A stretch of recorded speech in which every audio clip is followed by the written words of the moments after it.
Pythagoras 2025 introduces several new enhancements for working with polylines. In earlier versions, you had to unpack polylines before joining adjacent ones. Now you can join them directly. Simply select the polylines you want to join, right-click to open the context menu, and choose Selection, Edit, Join Polylines. A message confirms how many polylines were reduced.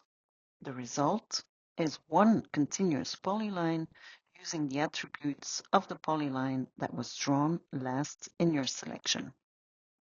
This also works on larger selections. If your selection contains several groups of adjacent polylines, each group will be joined into one continuous polyline. Polylines that aren't connected will remain separate. This means you can simplify an entire drawing in a single step.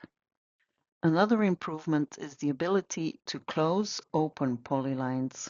Select a polyline, right-click and choose Selection, Edit, Close Polylines.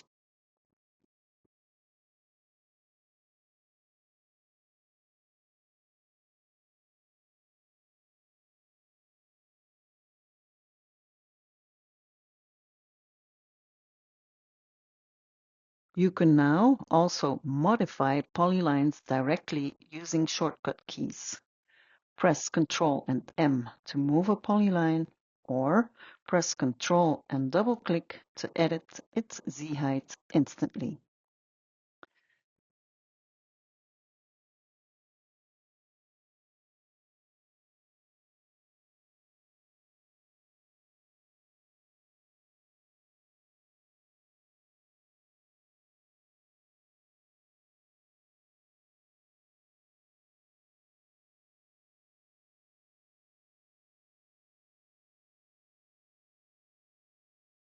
And finally, polygons can now be converted into polylines in bulk. Select the polygons, right-click, and choose Selection, Edit, Convert to Polylines. A new option lets you decide, yes, keep the original polygons in the drawing, or no, keep just the polylines. The resulting polylines are drawn using the active attributes. With these enhancements, Pythagoras 2025 makes working with polylines simpler, faster, and far more efficient.